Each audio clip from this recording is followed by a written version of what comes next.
احترام ورکړي مصافحه سره وکړه معانقه سره وکړه د هغې جواز او د هغې اجازت شته دسبوسي وکړه لاسونه ښکلول د هغې اجازت شته که مرشد دی عالم دی والد صاحب دی نو اجازت شته لیکن هغه ته سجده کول د احترام دپاره او د هغه د تعظیم دپاره نو د دې اجازت نشته او د هغې دلیل چېرې د دې قرآن پاک د آیاتو نه خو معلومېږي چې سجده تعظیمي جایز ده اسجدوا لآدم نو د دې حرمت بیا د کوم ځای نه راغلی دی نو د دې حرمت د هغه حدیث نه دی چې نبی کریم صلی الله علیه وسلم فرمایي چې که چېرې یو سجده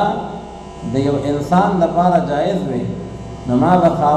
ښځې ته دا حکم کړی وی چې خاوند ته سجده وکړي د تعظیم او د احترام دپاره لیکن د الله رب العالمین نه ما سوا د بل چا دپاره د سجدې اجازت نشته دا حدیث شلو صحابه کرامو روایت کړی دی د دې راویان 20 کسان دي او تدریب الراوی دا د اصول حدیث کتاب دی هغه وایي چې کوم حدیث لس راویانو روایت کو نو هغه وایي دا په حکم د متواتر کې دی او په هغې سره د قرآن پاک د هغې نسخ هم جایز دی او بیا د دې راویان خو شل کسان دي حضرت سلمان فارسی رضی الله تعالی عنہ یو ځل راغی پیغمبر علیه السلام ته ویلي چې که ستا اجازت وي دا زړه مې غواړي چې تا ته سجده وکړم د احترام دپاره او د تعظیم دپاره پیغمبر علیه السلام ورته وفرمایل چې لا یجوز لاحد ان یسجد لاحد الا لله د یو کس دپاره هم دا اجازت نشته چې هغه د یو مخلوق ته اجازت وکړي که سجده کوي نو صرف یو الله ته وکړي نو دا سجده تعظیمي په شرایع د من قبلنا کې وه لیکن زمونږ په دین کې او زمونږ په شریعت کې او په قرآن کې او سنت کې بیا د هغې پابندي راغلې ده اوس بعض علما وایي چې دا سجده آدم علیه السلام ته وه وایي دا سجده نه وه دا صرف ټیټېدلو انحنا وه دا د احترام دپاره ورته راټیټې شوې دا فرشتې خو راجح قول دا دی چې نه دا یوازې ټیټېدل نه و ځکه د سجدې خپله حقیقي معنا د وضع الجبهة علی الارض تندې په ځمکه باندې کېښودل او قانون دا دی چې کله د حقیقت متعذر نه وي یا محجور نه وي نو مجاز ته به ضرورت نه کېږي او دې دی کې دا حقیقت نه متعذر دی او نه محجور دی نو هم حقیقت مراد دی یا بعض علما وایي اسجدوا لآدم وایي دا سجده آدم علیه السلام ته نه وایي دا سجده الله ته وه خو جهت د هغې آدم علیه السلام و لکه مونږ او تاسو چې قبلې ته مخ کوو نو سجده خو قبلې ته نه کوو سجده خو بیت الله ته نه کوو ځکه بیت الله خو مخلوق دی مخلوق ته خو سجده نه کېږي مونږ سجده الله ته کوو خو جهت او سمت د مونږ بیت الله دی نو دغه شان لکه زمونږ دپاره چې بیت الله قبله ده د فرشتو دپاره آدم علیه السلام قبله وه او باقي سجده هغه الله ته وه خو بهرحال دا سجده تعظیمي چې کوم قرآن پاک ذکر کړی ده د دې حکم نو دا بیا وروسته منسوخ ګرځېدلی دی زمونږ په شریعت کې اوس سوال دا دی چې دا سجده د دې دا حکم فرشتو ته خو خو دا جناتو ته او که نه نو علما مفسرین وایي چې او ځکه چې هر کله فرشتې دا اعلا دي او جنات د هغې نه ادنا دي لکه مونږ مخکې وي یا ایها الناس اعبدوا ربکم یا ایها الناس والجن چې اعلا ذکر شو نو ادنا خود بخود مراد دی نو چې کله فرشتې اعلا حالت دي او هغې ته د سجدې حکم وشو نو جناتو ته حکم په طریقه اولا سره وشو نو ټولو فرشتو د الله رب العالمین حکم ترسره کړ خو یو ابلیس دا د شیطان نوم دی خپل نوم دی عزازیل او دا ابلیس دا د هغه لقب دی یا شیطان دا د هغه لقب دی ځکه ابلاس ویلی کېږي ناامیدۍ ته او دی هم د الله رب العالمین د رحمت نه ناامیده دی او خپل نوم عزازیل دی وی تکبر عزازیل را خوار کرد بزندان لعنت گرفتار کرد چې کله دا حکم راغی نو ده د هغې نه انکار وکړو او ده دا ووایي چې زه د آدم علیه السلام نه غوره یم انا خیر منه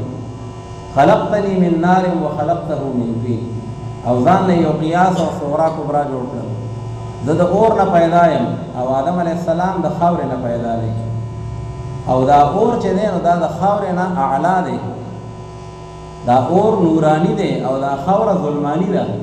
او نورانی اعلی د ظلمانی نه، لہذا زه اولایم د آدم علیه السلام نه. او بیا بلا صغرا کبرا ده چې اعلی چې نو هغه ادنا ته سجده نه کوي بلکې ادنا به اعلی ته سجده کوي. نو دا هغه قیاسو چې دا هغه قیاس شیطانی دی، ځکه چې دی په دې کې خطا شو او دی په دې کې داسې خطا شو. یو خو دی وایي دا اور چې دی نو دا د خاورې نه غوره دی، حالانکه خاوره غوره ده، ځکه اور چې دی په دې کې دا په بره بره لمبي وي نو په دې کې تکبر دی، علو ده. او ځمکه چې دنه هغه لاندې خاوره هغې کې پستی ده. او من تواضع لله رفعه الله، چا کې تواضع ده نو دا خدای ته مقبول دی. او چې څوک لویي کوي په بره بره خیږي نو دا خو الله رب العالمین وضعه الله، خو الله تعالی ښکته راګوزاري. بل ته یو دانه اور ته ور واچوه نو هغه به وسېږي، او زمیندار او موږ ټول دانې ځمکې ته ور واچو نو هغې نه باغ و بهار جوړ شي. نو په ځمکه کې او په خاوره کې امانت دی او په اور کې خیانت دی، او امانت اولاد دی د خیانت نه. او شیطان غلط شي هغه وایي چې خیانت اولاد دی د امانت نه. بهرحال شیطان په دې خپل قیاس کې خطا شو. او ما مخکې تاسو ذکر کړي وو، مې بعضې خلک وایي چې یاره دا قیاس ښه کار نه دی، فقها چې کوم کوي. او بیا هغه دا وایي چې وګوره دا قیاس خو شیطان کړی و.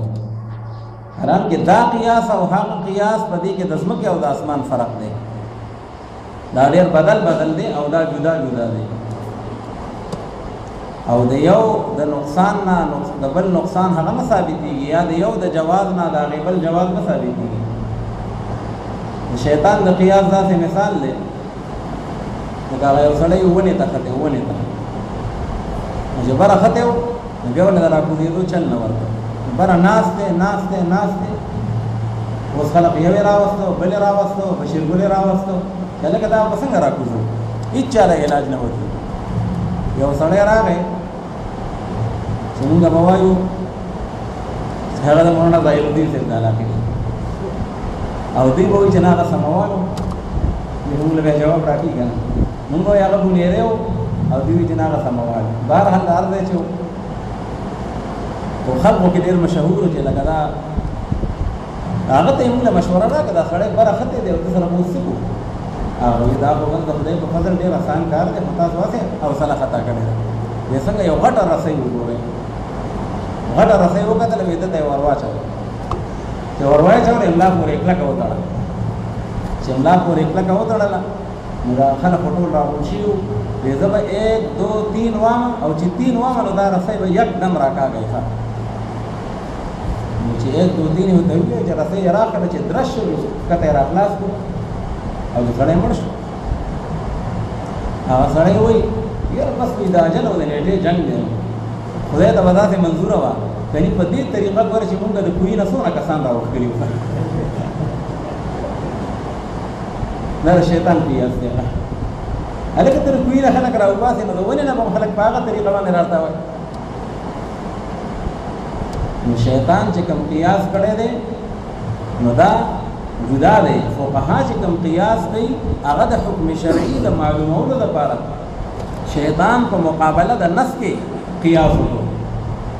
او فقها چې قیاس کوي نو هغه ځای کې چې کوم ځای کې نص نه راغلی، فرع منصوصه نه، دا پکې شرط دی.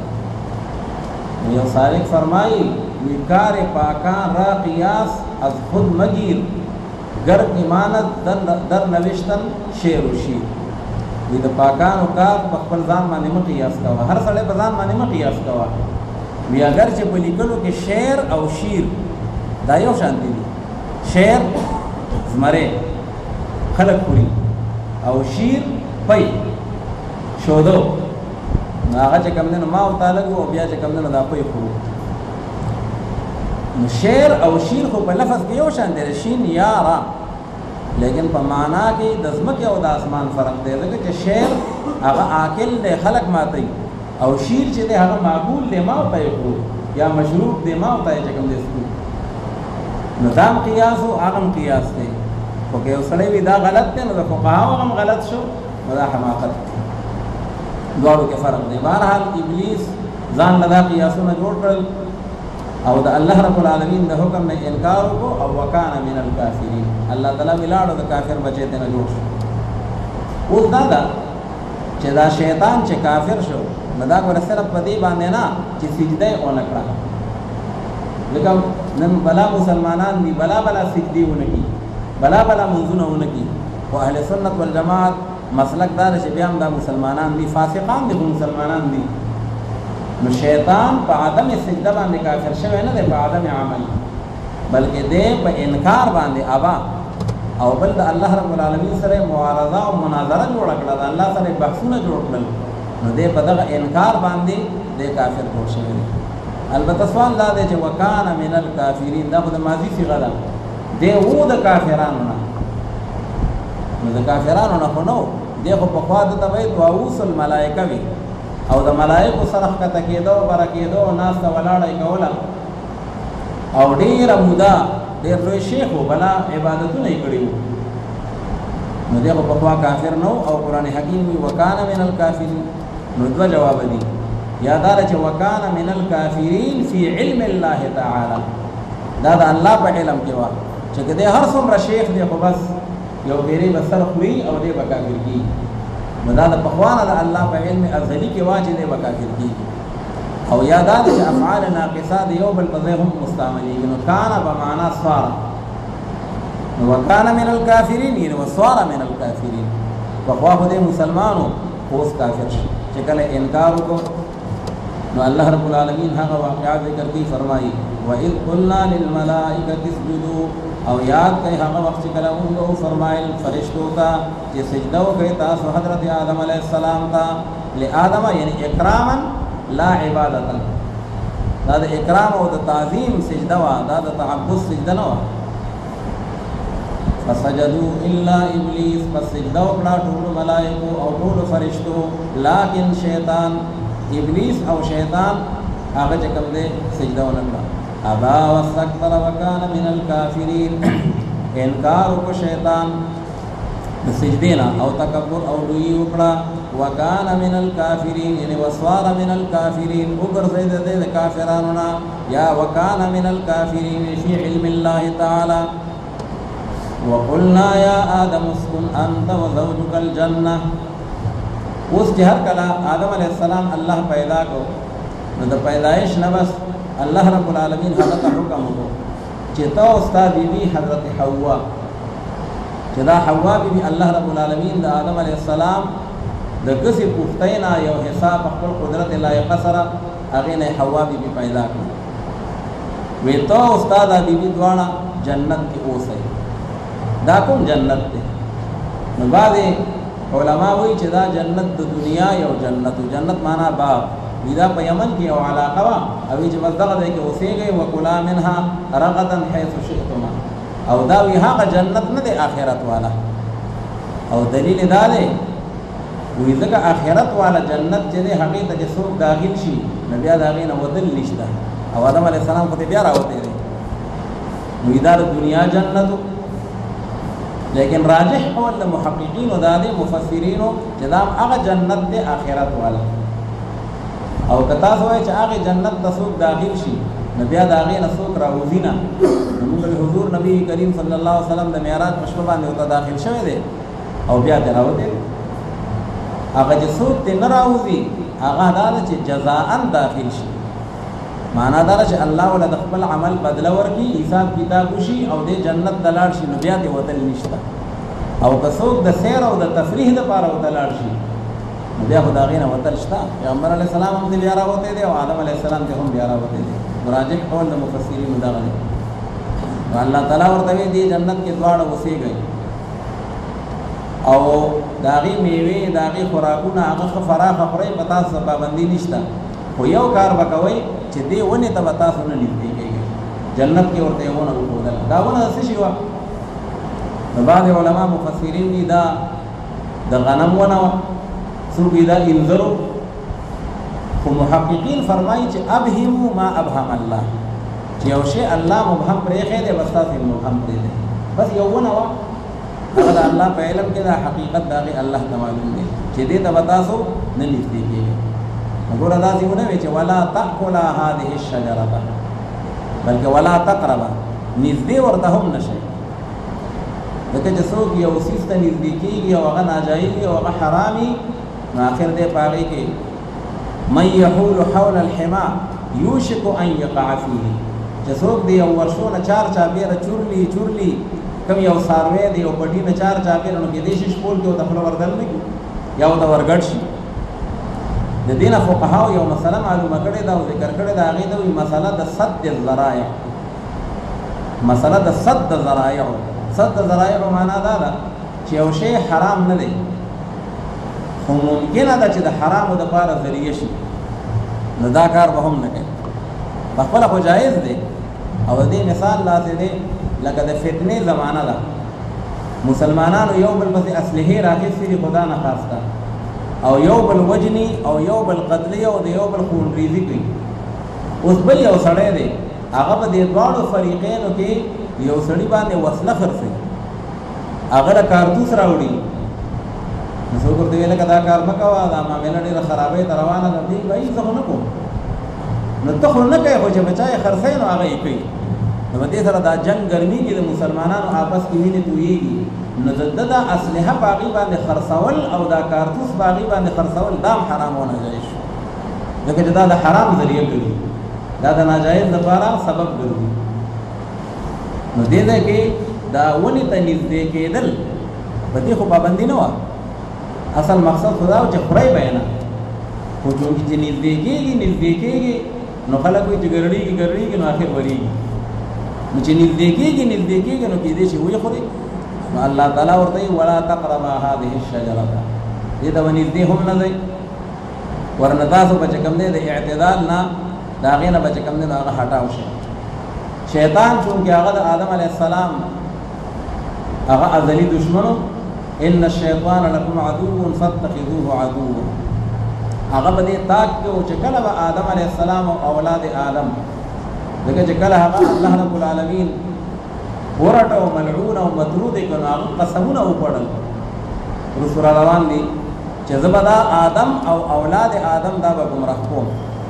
او دا به بې لارې کوم. نو اول اټې کې په آدم علیه السلام باندې وکړو او هغه داسې و چې آدم علیه السلام ته یې وسوسه واچوله په مختلفو طریقو سره. یا خدا وه چې آدم علیه السلام ته الله تعالی ولا تقربا هذه الشجرة، نو الشجرة کې الف لام دا خو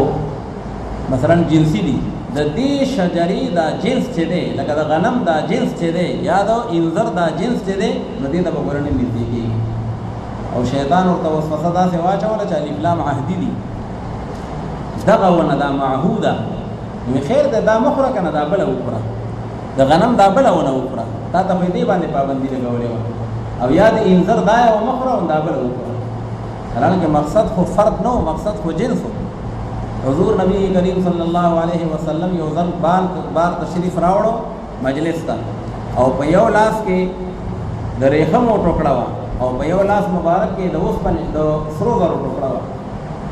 او وی فرمایل وی دا دواړه چې دي زما د امت پر رجالو باندې حرام دي. نو دا مطلب خو نه دی چې دا افراد یادوي، دا ټول جنس یادوي، د حریر جنس او دغه رنګې د ذهبو جنس دا د سړو دپاره استعمالول دا ناجایز دي. ابا هلکان وي سرو زرو ګوتمۍ اچولي وي داره له خواښې جوړه کړې ده او کله وي داره له نو په دې باندې پابندي ده. او پیغمبر علیه السلام وایي چا دې دنیا کې استعمال کړل په رجالو کې نو آخرت کې به دې نه محروم وي. نو اوس ګوره وي دا دواړه زما د امت په رجالو باندې حرام دي. نو دغه دواړه فردین نه یادول، دا دواړه نوع او دا دواړه جنسونه یادول. نو د شجرې نه مراد جنسو شیطان ورته وسوسه واچوله وي دا نه وي هغه. او یا دا ده چې مثلا آدم علیه السلام ته یې وي چې هغه وخت خو پابندي لګېدلې وه هغه له اوایلو، لکه څنګه چې ماشوم پیدا شي نو هغه ډوډۍ نشي خوړی، هغه له الله تعالی د مور په سینه کې د پویو انتظام کړی او چشمه ورته جاري کړي. رو رو رو چې کله غټېږي بیا د ډوډۍ قابل شي. وي ماشاءالله ته خو اوس هم ښه برابر شوی، هغه وخت کې خو حالات او مصلحت د دې متقاضي نه و او اوس خو پابندي نشته خو په مختلفو طریقو. نو دا سوال چې آدم علیه السلام د الله تعالی نبی دی او پیغمبر معصومي، د څلور واړو امامانو متفقه فیصله ده چې پیغمبران علیهم الصلوات والتسلیمات دا معصوم دي د کفر او د شرک نه او دارنګ د ګناهونو نه د صغائر او کبائر نه دا غي ټولونه معصوم دي ځکه الله تعالی هغه یو نمونه را لېږلي دنیا ته چې تاسو ځان داسې جوړ کړئ لکه د دې نبی په شان نو خدا نه خاصه که هغه نمونه غلطه شي نو بیا به ټول نظام هغه به درهم شي. قال لا ينال عهد الظالمين هغه ځای کې مفسرین حضرات فرمایي دا دلیل دی لپاره د عصمت الانبیاء او ما كان لبشر ان يؤتيه الله الكتاب والحكم والنبوة ثم يقول للناس كونوا عبادا لي من دون الله ولكن كونوا ربانيين بما كنتم تعلمون الكتاب. انتم مفسرين اذا دلیل على عصمت الانبیاء او ګڼ دلایل د قران او حدیث راغلي دي چې پیغمبران معصوم دي. اوس داسې واقعات چې کوم شوي دي چې آدم علیه السلام ته الله تعالی دا دانا او داونه بنخري او وی خوړه نو بظاهر خدا معلومیږي چې دا الله حکم هغه مات کو یا پرې خو زموږ مفسرین حضرات فرمایي وی دي ته وی ذلت معنا یعنی خطا اجتهادی غلطی خطا او گناہ کې هر سره عقل مند ویږي بده کې د ځمکه او د اسمان فرق دی. گناہ یو دیده دانسته انسان یو مخالفت کوي د الله د حکم دا گناہ ده او یو دا چې د په خطای اجتهادي کې د خپل سوچ مطابق دیږي نه دا شی داسې دی د خپل سوچ مطابق کې نه پدې ونه باندې پابندي ده او پدې بل ونه باندې بنئ او حرام کې الله تعالی په مطلق دغه شجرې باندې پابندي لګولې و دې ته وی لغزش یا دې ته وی ذلت یا دې ته وی خطای اجتهادي او رسول را روان دي فنسيه ولم نجد له عزما.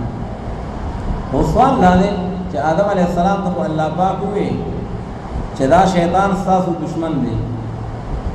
او ددو یې ستاسو چې کوم دنو هغه سره دشمنی هغه به سره کوي او دنه ځان بچ ساتي. نو یو خدا دی چې شیطان د جنت نه راووتو آدم علیه السلام په جنت کې دی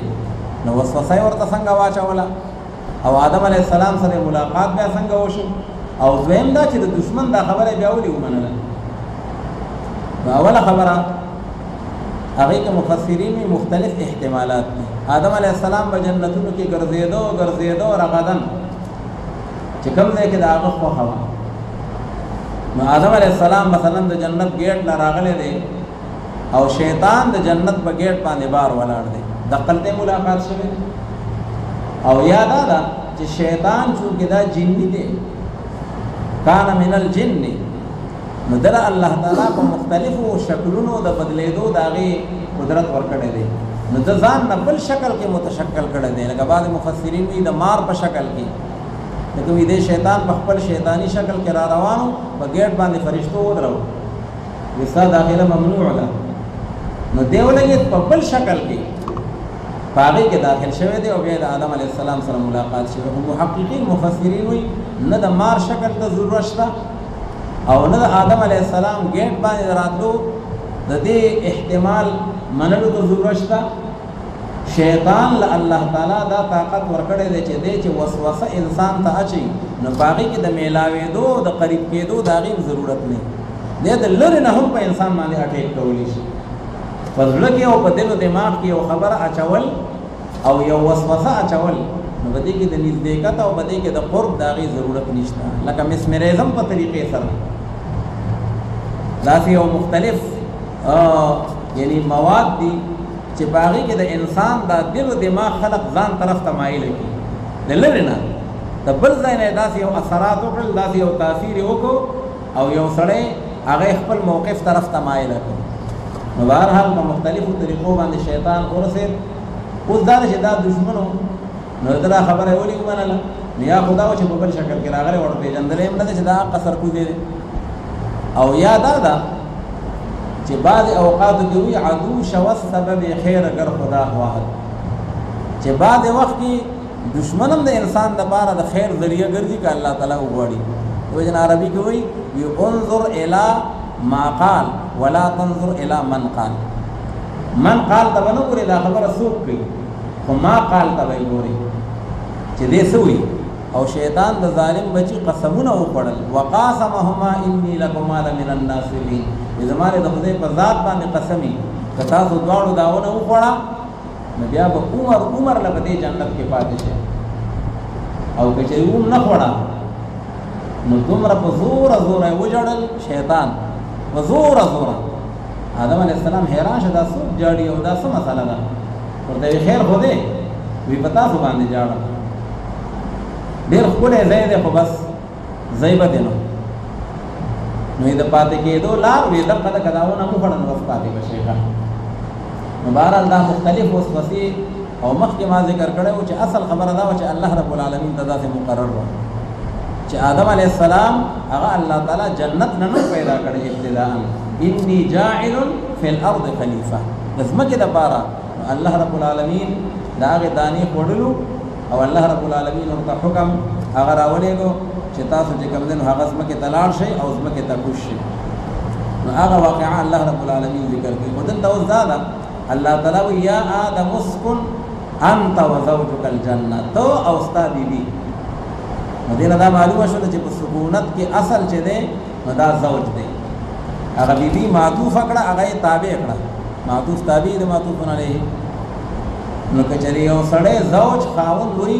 چې زب کم کور کې پاتې کېږم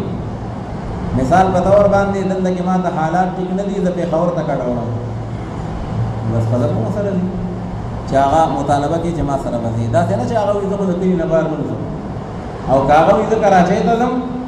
او حالات ما ته دلته کې مناسب نه دي نو بلدا سره کراچي دي په سکونت کې خدا دا د خاوند تابع ده البته په خوراک کې ګوره تابع نه ده دیو جنا دي قران حکیم دي الفاظ وګورو نو التوي اسكن انت زوج ته حکم راغی او وزوجک هغه بیبي تابع کړه او د خوراک معاملې کې یو کولا الته اسكنا نه ویلې دلته کولا وی دواړه خوري نو په خوراک کې او په اکل شرب کې خزه د خاوند تابع نه ده که خاوند وي زما د الوګان ډېر پوښتنه کا او خزه وي چې مال خوري زړه چې کوم نه خوري لراوستو نو کته خوري ته خورو خو الوګان نه خورو روزانه نو سړی په دې باندې نشي مکلف کولای چې نه روزانه به الوګان بس د وخت دې الوګان خوري کله هغه ټماټر خوري دا ټماټر خوري وکلا منها ذکر چې په اکل شرب کې دا خزه وې دا چې کوم د خاوند تابع نه ده بلکې د هر چا خپل مزاج دی او بیا قران حکیم وی وکلا منها رغدا حيث شئتما چې کوم ځای تاسو په جنت کې یو ځای بل ځای وی دینه دا معلومه شولا چې ازادي د انسان کا فطری حق ہے ازادي دا د انسان فطری حق دی دغه یو سړی هغه باندې تدا پابندي ولګي چې خراس کا چې سو استعماله هغه استعمالوا او ورته دي حدود 40 به بار نه دی انسان ذهنی طور باندې دی غلام شو دا نظر بند شو او دا انسان ته یو تکلیف ورکړي دا ازادي چې کومه ده دا انسان هغه فطری حق دی دی جن الله تعالی ورته حيث شئتم او الله تعالی فرمایي چې وقلنا یا آدم اسكن او فرمایل موږ چې حضرت آدم علیه السلام اوسېګتو انت وزوجک الجنه تو او بنستا جنت کې موږ په نحو کې یو مسله ویلې ده چې عطف په ضمیر مرفوعه متصله باندې دا بغیر د تاکید د منفصل نه لا يجوز او اسكن کې ضمیر ده هغه معطوف علیه او زوجک دا به معطوف لیکن لاولی تاکید شوه ده په انتا ضمیر منفصله سره چې ضمیر متصله چې کل جزء لفعلنا نو عطف هغه داسې ده لکه عطف په بعض اجزاء د کلمې باندې او عطف په بعض اجزاء د کلمې باندې جایز نه وزوجک الجنه او بیبستا دوار په جنت کې الجنه یعنی فی الجنه وکلا منها رغدا حيث شئتما او فراق کوي تاسو دواړه دغه جنت او دغه نعمتونو رغدا معنی یعنی اکلا واسعا فراحا چې څنګه تاسو کوی حيث شئتما چرته چې غواړئ تاسو دواړه یو کار وکوي ولا تقرب هذه الشجره او من دې کې تاسو دواړه دغه ونه تا یو مخصوصه ونه هغه ورته یاد کړه فتكون من الظالمين ورنه بشيبه تاسو دواړه د بے انصافانو ظلم ویل کېږي وضع الشيء في غير محله لهذا تاسو چې کوم محل دې کوم موقع ده نو تاسو بداغینا د اعتدال نه چې کوم دې بل طرف ته لاړ شئ لہذا تاسو کار مت کوئ. فأذلهم الشیطان عنها نو پس اوخو یول دی دواړو لره شیطان د دغه جنتنا. او یو قرأت کې دی فأزالهم الشیطان لرې کړی. ازاله د یو څیز نه هغه لرې کول او هغه بعید ګرځول. فأزلهم الشیطان اوخې ویخو یول. باب ذلت القاری موږ په فقه کې وایو. یو قاری لګیا دی قرأت کوي، امام لګیا دی سبق وایي په مانځه کې او په هغې کې وښوی دی نه خطا شي. نو د قاري خو دا خوښه نه وي چې ده وښوی دی. یا یو سړی په لار کې روان دی او په خټو کې وښویېږي، نو د هغه خو دا اراده نه ده چې یاره زه وښوی دی، خو بس بې سوچه او بې فکره راتاو شو او بیا زر یو خبر خو وګوري بس در پاسې کېدان یا فأذلهما یا فأذالهما. فأذلهما الشیطان عنها نو پس وښویول دغې دواړو لره شیطان د دغه جنت نه یا عنها د دغې ونې نه، یعنې د دغې ونې په ذریعې سره.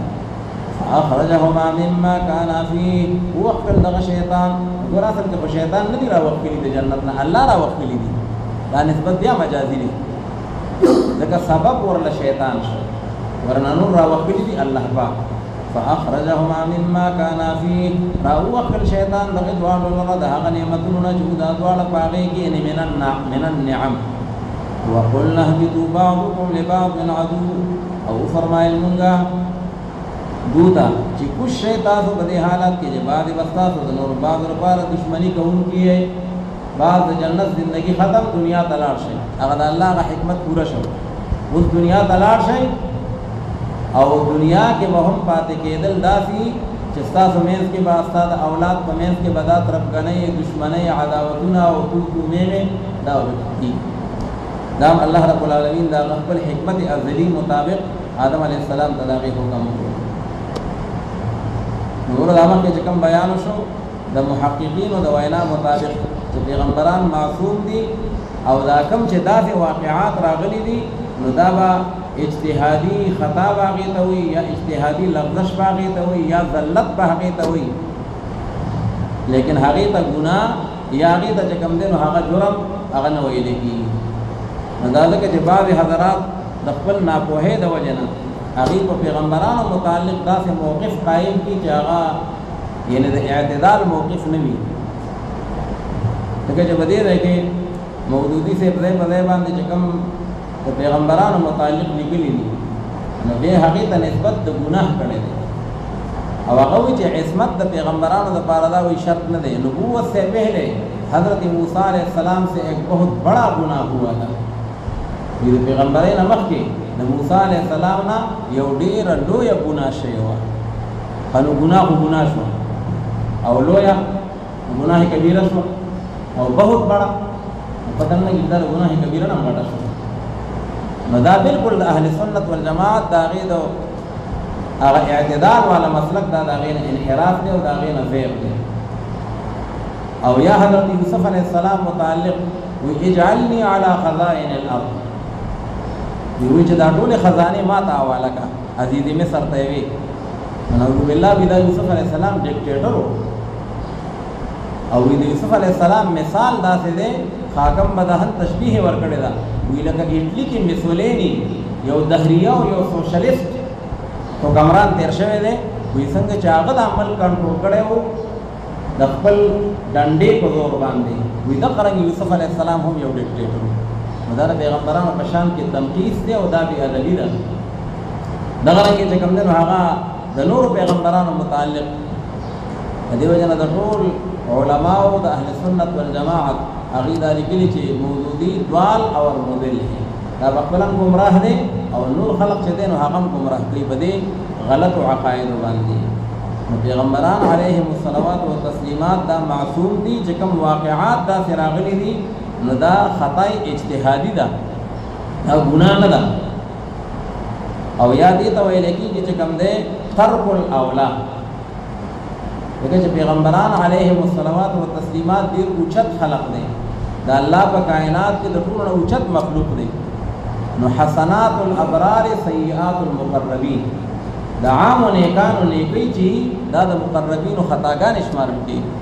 نو دیو جن الله رب العالمین باغی باندې هغه ته عتاب هم کړی دی، الله تعالی او ته باغی زورن هم کړی دا، لیکن دا غي مقصد دا نه دی چې نو بالله دا ټول پیغمبران ګناګار وکړه، لکه څنګه چې دا باب خلق ته پیش کړي. نو الله رب العالمین او فرمایل چې وقلنا اهبطوا بعضكم لبعض عدو. وذلت یو سوال دی،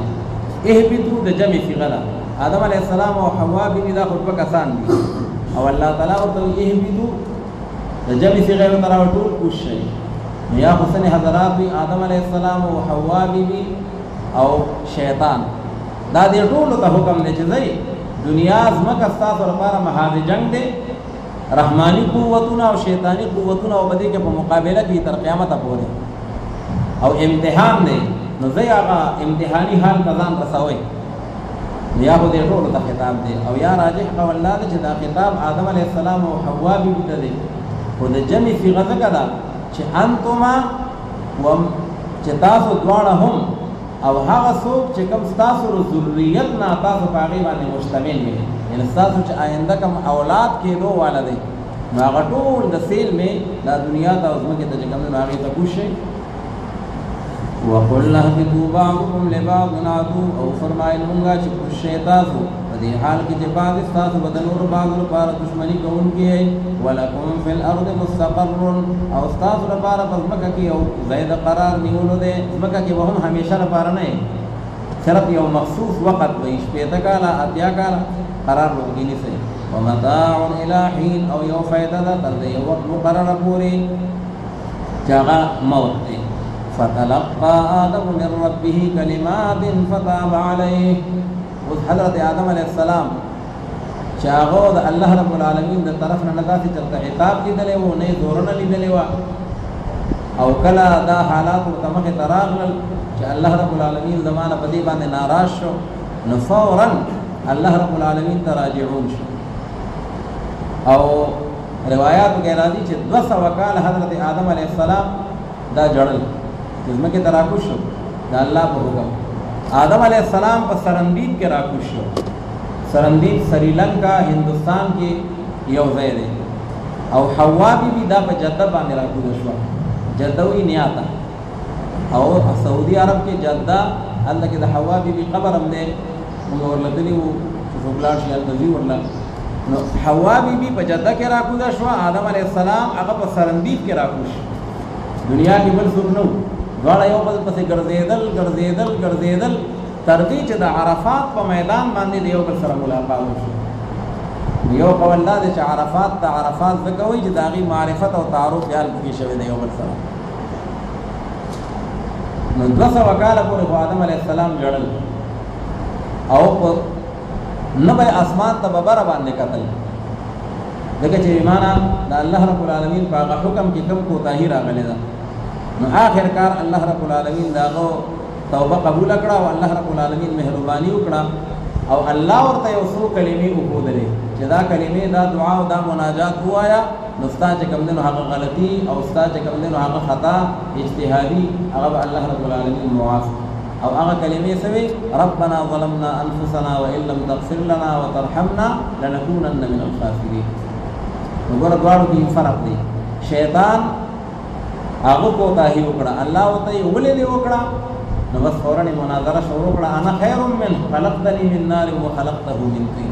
آدم علیہ السلام نه اجتهادي خطا راغله، الله ورته یې ولې دی وکړه، وی ربنا ظلمنا انفسنا وان لم تغفر لنا. وی اولاد آدم ته پکار دي چې دوی د خپل باباجي داغه په طرف باندې ژوندګي تیری، غلطي دې نه وشي فورا ګړګړا کړه د الله رب العالمین نه معافي وغواړي او توبه وباسي. او دا څنګه چې د خپل دشمن شیطان په شان دی، بیا د هغې لپاره دلایل هم وایي، غلطي هم کوي، عذر ګناه بدتر از ګناه، لاول ګناه وکړي او بیا د هغې لپاره دلایل هم وایي چې دا مې داسې وکړل، نو دا نه ده پکار. فتلقى آدم من ربه کلمات. نو ګوره یو قرات خدا دی، آدم مرفوع دی بنا بر فاعل، او کلمات منصوب دی منصوب بالکسره، دا مفعول دی. نو معنا به داسې کړو چې فتلقى آدم من ربه، پس اذ ذکر حضرت آدم علیہ السلام د جانب د پروردگار خپلنا یو څو کلمو لرا، یو څو کلمې اذ ذکرې، ربنا ظلمنا انفسنا، فتاب علیه پس رجوع پر رحمت سره وکړه الله رب العالمین په حضرت آدم علیه السلام باندې داغه توبه قبول کړه. او یو قرائت پکې راغله ده فتلقى آدم من ربه کلمات. آدم منصوب ده بنا بر مفعول او کلمات دا مرفوع ده بنا بر فاعل مؤخر. بیا معنا دا ده چې فتلقى آدم پس راغلی حضرت آدم علیہ السلام ته د جانب د پروردگار خپلنا کلمات سو ترالی یو سو کلمې ورته راغلی. بیا دا فاعل فتاب علیه انه هو التواب الرحیم. په تحقیق سره الله رب العالمین چې هغه توبه قبلونکی دی او رحم کوونکی دی په خپلو بندګانو باندې. وګوره الله تعالی تواب دی، یو تائب دی یو تواب دی. نو د لغت په لحاظ سره معنا د دواړو یو ده. تائب معنا واپس کیدونکی، تواب هغې کې مبالغه ده. خو د تواب اطلاق په الله باندې هم کیږي او په بنده باندې هم کیږي. انه هو التواب، نو الله تواب دی. لکه بار بار د انسانانو باندې رحمت کوي او د هغوی توبه قبلوي. او ان الله يحب التوابین ويحب المتطهرین. نو دغه دی کې په انسانانو باندې هم د تواب اطلاق شوی دی او د تائب اطلاق په انسانانو باندې کیږي او په الله باندې نه کیږي. ما او تا چې غلطي وکړو بیا الله ته توبه وباسو نو ما او تا تائب شو. خلک وایي فلان کې تائب شو. التائب من الذنب كمن لا ذنب له. خو الله ته مونږ تائب نشو ویلی ځکه چې اسماء د الله تعالی توقیفي دي. چې د کوم نوم اطلاق په الله باندې راغلی دی هغه به کوو، او چې د کوم نوم اطلاق په قرآن و سنت کې نه دی راغلی نو هغه به نه کوو. نو د تائب اطلاق په قرآن و سنت کې نه دی راغلی او د تواب اطلاق راغلی. او دین یو مسله بله معلومه شوله چې انه هو التواب، جرمونه معاف کوونکی توبه قبلونکی هغه الله رب العالمین دی، بل څوک نه دی. دا عیسایان دي د خپل پادریان او لاډ پادریان هغې له داسې اختیارات ورکړي، د هغې خپل خپل لیمیټ وي، د هغې خپل خپل حدود دي چې دومره دومره ګناهونه څوک وکړي نو بیا به دا پادري د ده خواله به خلک لاړ شي او هغه ته به وایي من الظالم به ورته کوي چې زما دا جرمونه او زما دا غلطۍ او زما دا ګناهونه څه کړه معاف کړه. نو د دې اختیار د هغه سره دی. بیا د هغه نه غټ بل پادري دی، نو بیا د هغې نه چې بړکر کم جرایم دي نو بیا به هغه معاف کوي. او یا بعد جاهلان مسلمانان هغې د خپل پیران او درویشان پنجاب کې او په هندوستان کې نو بیا وایي مونږ ته چې کوم دی فلانکي پیر صاحب مونږ ته خپل مونځونه معاف کړل او فلانکي پیر صاحب هغه مونږ ته چې کوم دی نو هغه ګناهونه معاف کړل او چا ورته روژه معاف کړل. نو دا معاف کول دا صرف او صرف انه هو التواب، هغه الله رب العالمین کولی شي د بنده سره او د انسان کوم حقوق العباد دي. لکه یو سړي د بل حق تلفي کړې ده او بیا لاړ او د هغه نه معافي وغوښته هغه د ما معاف کړي نو دا ټیک ده. خو چې کوم حقوق الله دي نو د هغې معاف کول چې دي نو هغه صرف او صرف الله رب العالمین کولی شي. د ګناهونو معاف کوونکی بل څوک نشته. انه هو التواب الرحیم قلنا اهبطوا منها جميعا. اوس دا چې مخکې خو یو پېره حکم راغی قلنا اهبطوا او دا بیا دی قلنا اهبطوا، په ظاهر خو دا تکرار دی والتکرار شنیع. علماء مفسرین فرمایي وایي دواړو کې اصل کې فرق دی. هغه مخکې حبوط چې دی نو هغه چې کوم دی د جنت نه دی آسمان ته، او دا دویم حبوط بیا د آسمان نه دی ځمکې ته. نو د دواړو محل جدا جدا دی نو دا لیس بتکرار. او دویم قول دا دی چې که دا دواړه حبوط یو شان شي هغه هم د جنت نه وي او دا هم د جنت نه وي نو هغه دا ده چې الله رب العالمین کله د حضرت آدم علیه السلام د هغې توبه قبوله کړه، خو د هغې توبې د قبولیت باوجود چې کوم حکمت الله تعالی ته د ځمکې په تلو کې و چې هلته به دې خلافت ارضي قایموي نو هغه حکم الله رب العالمین بحال وساته. نو د هغې متعلق الله تعالی وفرمایل چې قل اهبطوا منها جميعا، وفرمایل مونږه چې کوز شئ تاسو ټول آدم علیه السلام او حوا بیبي او د هغې هغه اولاد چې کوم د هغې باندې مشتمل دي د دې جنت نه ټول په جمع باندې. فإما يأتينكم مني هدى، پس که چرې خامخا راغی تاسو ته زما له طرف نه هدایت او هدن یعنی کتاب و رسول، هدایت یا د کتاب په شکل کې او یا د نبي او د رسول په شکل کې. اولاد آدم تا فمن تبع هدایا وصحر غسوک چاگت تابداری اکرد ہدایت زما فلا خوف علیہم ولا هم يحزنون نبس نبی رب دیبان دی او نبی غم جنوی چکم اولیاء اللہ دی او دا اللہ رب العالمین مقربین و محبوبین دی نو آغی بیا پا دنیا کی زندگی تیرئی و آغی سر خوف و حزن یعنی دا دنیا پا حوالی سر و سرنی یو خود آخرت خوف و حزن دی دا آخرت غم خو سر خام خواد طور و نفیاتی خو پا دنیا کی دا چلو شو دا چلو شو نزلت با ازلب علاقین نمتاثر کی باقی کو عام انسانان چی سمر دی که بادشاہ دا حف تقلیم ولی نہیں و خام خواه غصر خوف و حزن غم او فکر دا سرئی دری دنیا کسی بے غم نباشد اگر باشد بنی آدم نباشد اللہ تعالیٰ فرمائی چی سوک زما دا اغا ہدایت تابداریو کیو دا قرآن و سنت فاغلال باندے روان وی نو دے با دا غم او دا حزن نا داغین او بی فکر وی او داغین با چکم دنو دے محفوظ وی والذین کفروا وکذبوا بآیاتنا وذا فلا خوف علیہم دا بیا تبشیر شو بشارت شو او منگا ویلو التبشیر والتنذیر هما اخوان فی القرآن ابشار او انذار نو دا دوار پا قرآن پاک کے دوار رون دی نو چکل یو ذکر شی نو بیاغت دویم ہم ذکر کی گی نو اللہ تعالیٰ تخفیف ذکر کی والذین کفروا وکذبوا بآیاتنا او حقا کسان چی آغی کفر اختیار کرنے دے او آغی دروغ جن گڑی لی دی آیتون زمون لرا اولئک اصحاب النار هم فیها خالدون ندا کسان خاوندان دا اور دا جہنم دی او دی باقی کہ ہمیشہ ہمیشہ نپارا پاتی کی دن کی بھی یا بنی اسرائیل اذکروا نعمتی اللتی انعمت علیکم ردید پورے اللہ رب العالمین خبل نعمتنا ذکر کرل خبعام و انسانان باندی کاغا مادی نعمتنا دی او کاغا روحانی نعمتنا دی اس اللہ رب العالمین یو مخصوص انسانان چاغی دا بنی اسرائیل ویلے کی گی یہود و نصوارا مدینہ منورہ کی یو طرف تا چکم دے دا منافقین و دور دورہ او بل طرف تا باقی کی دی یہود و نصوارا و ہم اکثریت ہو یہود و نصوارا بکی ہم پاتے کیدل او دا یہود و نصوارا چو دا اہل علم دا علمی خاندانون ہو دا تورات و دا انجیل ماہران و عالمان نو اللہ رب العالمین اس اغی مخاطب کی او هغه د داوی چې ګوره استاسو په پلرونو باندې او استاسو په نیکونو باندې ما څومره نعمتونه کړیو مادي او روحاني نعمتونه پتا څنګه ما پیغمبران را لګیلو کتابونه مې درکړیو او بیا قسمه قسمه نعمتونه چې داغي او سلسله شروع کیږي اول یا بنی اسرائیل نو دا نعمتونه ذکر کی اجمالا او دویم یا بنی اسرائیل اذکروا نو دا بیا تفصیل شروع کیږي نو اللہ تعالیٰ فرمائی دا دغا نعمتون و تقاضا ہم دادا چی تاسو دا نبی آخر الزمان حضرت محمد صلی اللہ علیہ وسلم لمن ٹنگا کئی او داغا اتباعو کئی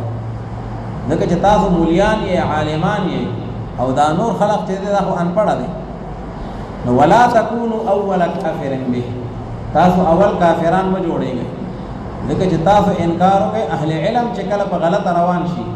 نبیا با دا عوام نخلے سمی لگی نو اللہ تعالیٰ فرمائی کم از کم تاسو دا گناہ او دا غلطی بنیاد مک دی دیو جنا پیغمبر علیہ السلام فرمائی چک چرتا پا مقدس بکا باندے قتل ناحق کی نو دا آدم علیہ السلام بجوڑے قابیل وی دا آغا بکی برخا دا دیکھا چا آغای بانی مبانی دے دا قتل بنیاد آغای خیدے نو اللہ فرمائی کہ تاسو دا قرآن و سنتنا و دا پیغمبر علیہ السلام نا انکار کوئی نو دا رس رطول انپڑا داغی چه کم دنو حقا آزاد گناہ با ہم ستاسو بغاڑا باندی کلا کوئی علا بلا او برگردنی بولا اللہ خبر ٹھیک دخا ولا تکونو اول کافرن بے مولانا بن جگر سے مرحوم حقا بھئی بات سکوئی چه علا بلا برگردنی بولا نا خوڑیر لسان سڑے ہو نیما اور توی چه ادی بدی او برگردنی مقتدی او بقبر کی بیک دی او بیا پر رکھ دی و مسئلہ دارا چی ملازم خلاصیدو والا نہ دیکھا ولا تکونو اول کافرین بی ذکر دے بخلق تا نی غلار خی نکہ دے نی غلار خی او خلق پاگا نی غلار روان شو نزان نیلو یا سرمایہ جوڑ کرا او کچر دے کوک شو او پکا غلار باندے روان شو دوسرا روان دی مال تیو قتل حیر سیو کو ریاست ته وکتل خپل سرداری او حب مال او حب جاه باغې کې گرفتار شو نو چې څومره خلق د سره په دې غلطه لار باندې روان شو نو بس دای لیډر دی د مشر دی او دا ټوله د ګناه سرمایه چې کوم نه دا ځان نه جمع کړه دوی جن چې عالم سموي نو بیا هغه قوم هغه وسره سموي او که عالم خدا نه خاصه گمراه شو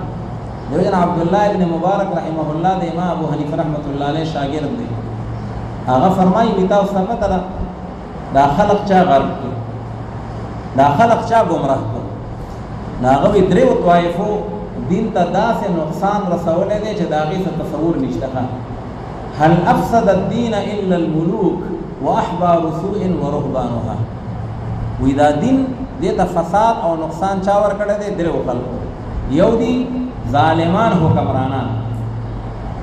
دغه ظالم حکمران هغه سره ډنډه ده هغه سره اختیار دی هغه سره قوت او حکومت دی نو هغه خلق ځان سره چې کوم نه په خپل ظلم کې او په خپل جهل کې شریک او دویم دی بے عمل عالمان واحبار سوء علماء سوء هغه بیا داسې کوي چې د پیسو د پاره او د دولت د پاره غلطه فتوی چې کوم نه خلقو ته ورګي او داسې فتوی ورګي دیو پیره کاټلنګ مدرسه کې یو صاحب راغی غالبا د امیر صاحب د علاقې څخه نږدې وی جرا یو صاحب دی او هغه خپل خزل طلاق ورکړي دي او درې طلاق ورکړي دي او بلا گواهان پاګې باندې موجود نو بیا هغه کسان رام غل وی دې لپاره وسلام ده نو هغه مدرسه کې مشوره پاګې باندې وکړه او بیا موږ مسله وایي چې هغه بدی بس فإن طلقها فلا تحل له من بعد حتى تنكح زوجا غيره دغه هغه غایه ده کچری د خدای سره بل سره نکاح کی او بیا د نکاح نه پس هغه سره وهم تیر کی او بیا هغه وغواړي او هغه له طلاق ورکی او بیا عدت پوره شي او بیا د زوج اول د هغه سره نکاح کوي بیا په ټیک ده هغه سره دا ډیره وده کی سره موږ د دې کې څه نه جوړ کړو خدای جوړ کړی خیر سموده بس ما سره کارلنګ بازار کې میلاو شو ما دې افیس سے دا خو مثلا ډیره ګرانه کړه او ډیره آسانه و نه دې چلو یې بس هغه موږ نکاح بیا وکړه ما یې چا وکړه یو څه بیا کو یو وکړه او بیا به ما ته هغه وخت سره یاد کړ ډیسټریکټ خطیب بیا هغه موږ چې کم دینو نکاح وکړه خیر هغه خبرې دې شما او ته یو مهرباني وکړه اشتیا خبره دا وکړه چې هغه ډیسټریکټ خطیب سے تاسو نه پیسې اخیستې دي یا ورکړې دي نو اشتیا خبره او په فارم کار تاسو شوی دی هغه وخت سره د نن تقریبا 15 کاله مخکې یا 14 کاله مخکې چې او موږ 15 روپۍ ورکړې دي نو ما ته تعجب پدې لري تاسو وکیل کې چې استاد نکاح کوي نو بیا ول 200 روپۍ نه ورکوي او نن تا 15 روپۍ ورکړې دا څه په خوشاله کې خدا صرف او صرف د دې په خوشاله کې چې هغه احل ما حرم او حرم ما احل چې کوم حرام او هغه ته حلال کړ چې کوم حلال او هغه ته حرام کړ نو بعد علما بیا داسې کوي چې علما یې سووي چې هغه د خلقو لپاره یو وخت زموږ په دې ملک کې د خزي د حکومت مسله راغله چې آیا خزه سربراه مملکت جوړې دي شي او کنه نو هغه ټول علما او دغه رائے وا چې دا نشي جوړې دي او پیغمبر علیه الصلاۃ والسلام فرمایي چې لن يفلح قوم ولو امرهم امراه دا د بخاری حدیث دی هغه قوم به چرته کامیاب نشي چې داغي مشری او داغي سربراهي داخله ته حواله شي په هغه زمانہ کې یو مفتی فتوا ورکړه چې او د خدای حکومت او حکمرانی ودا په اسلام کې شته او به داغه د پاره د بلقیس واقعات چې کوم هغه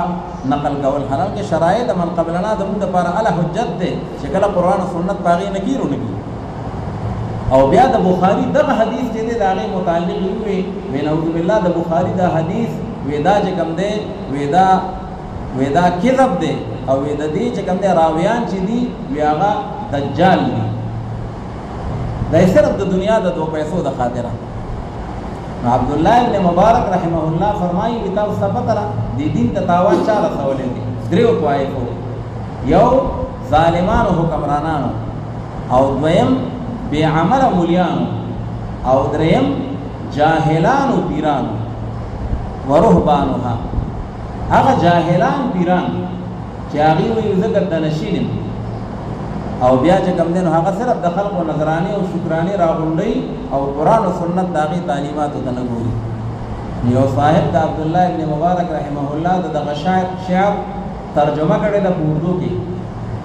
وی ہے خرابی دین کی ان دین سے ہے خرابی دین کی ان دین سے شاہ ظالم پیر جاہل مولوی بی دین سے وی دا درې کسان دي چې دي نو الله رب العالمین يهود او نصارا او توي چې ولا تكونوا اول کافر به دا عوام خلق تاسو په روان دي نو دا مو گمراه کوي اغه تم وایي چې دا قران حق کتاب دی او نبی آخر الزمان دا الله تعالی رښتینی نبی دی او کتا سے انکار کو او بیا دا عوام خلق انستاسو کو دے کا دے کی انکار کوي الله تعالی فرمایي دا غي غټول آزاد ګنا واستاسو په غاړه باندې شي هغه بنی اسرائیل الله رب العالمین مخاطب کوي يهود او نصارا قل دا جديد وي بني اسرائیل اسرائیل دا لقب دے یعقوب علیہ السلام دغه په عبرانی ژبه کې اسرا معنا عبد او ایل معنا الله اسرائیل معنا عبد الله دا الله بنده دا د یعقوب علیہ السلام لقب دی او دا ټول اولاد یعقوب دی او دی دا بنی اسرائیل ویلې کیږي نو الله رب العالمین هغه مخاطب کی فرمایي یا بنی اسرائیل اذکروا اے اولاد د یعقوب علیہ السلام اے زامنو د یعقوب علیہ السلام یاد کړئ تاسو هغه نعمت زما التي انعمت علیکم حسن نعمت چې ما انعام کړی دی باغې سره پتا سو باندې واوفوا بعهدي او تاسو پورا کوي هغه لوس زمانه اوفي بعهدكم زب پورا کوم هغه لوس تاسو لرا تاسو زمانه لوس پورا کوي نو کوم لوس دی یا خو هغه لوس دی الست بربكم قالوا بلا دا ټول خلق کړو او یاد ده چې رس شپږم سپاره کې د دوی نه یو میثاق او یو لوس اخیستل شوی ولقد اخذنا ميثاق بني اسرائيل وبعثنا منهم 12 نقيبا وقال الله إني معكم لئن أقمتم الصلاة وآتيتم الزكاة وآمنتم برسلي وعزرتموهم وأقرضتم الله قرضا حسنا لأكفرن عنكم سيئاتكم ندا ټول میثاق دی الله وی تاسو خپل وعده پورا کړئ د خپل لوس پورا کوم وأوفوا بعهدي أوفي بعهدكم وإياي فارهبون او خاص زمانه تاسو یې گئے الله وی کې یې گئے نو زمانه وې گئے لدينا ما یریږي چې مال دولت کوم هغه نه محروم شو نظرانی او شکرانی په باندې شي الله دې نه ما یریږي بلکې یریږي نو زمانه ویریږي مصدقا لما معكم او ایمان راوړی تاسو هغه کتاب باندې چې کوم را لېږل ما هغه لرا په دې حال کې چې هغه تصدیق کوونکې دې د پاره د هغه کتابونو چې کوم تاسو سره دي ایک قرآن پاک خدا نه خاصه تورات او د انجیل مکذب وي نو بیا هم تاسو یو عذر جوړېدو چې موږ یې ځکه نه منو چې زموږ کتاب کې یو شان خبره او بدی کتاب کې بل شان خبره ده او قرآن خدای مصدق دی توحید رسالت او بعث بعد الموت بنیادی مضامین د ټولو آسمانی کتابونو هغه یو دي پیغمبر علیہ السلام فرمای الانبیاء اخوه ټول پیغمبران دا آپس کې ورونه دي او اصلهم واحد او داغي بنیاد هم یو دی هر یو پیغمبر رسول راشي یا قوم اعبد الله یا قوم اعبد الله یا قوم اعبد الله دا الله د بندګۍ درس هغه دنیا ته ورکړي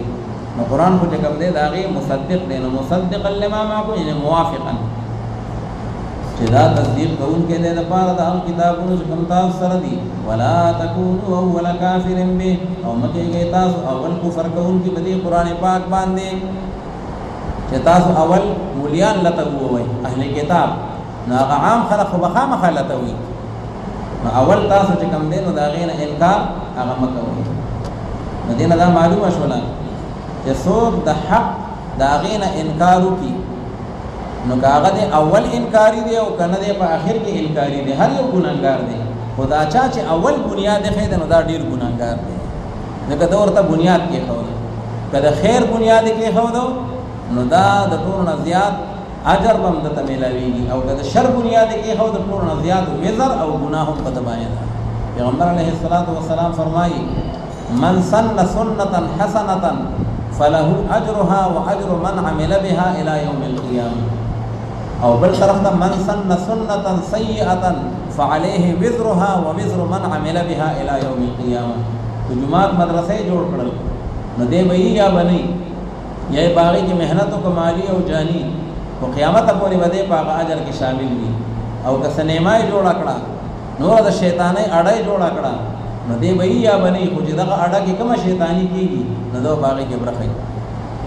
نو الله تعالی فرمایي د غلط کار بنیاد مت دی ښه. ولا تكونوا اول كافر به ولا تشتروا بآياتي ثمنا قليلا. اوس دی يهود او نصارا او بدا چل کو د دې مولیانو احبار چې څوک ولا راغله او د مسلې تپوس به دی وکړو نو په پیسو باندې به د الله رب العالمین احکامات بدلول.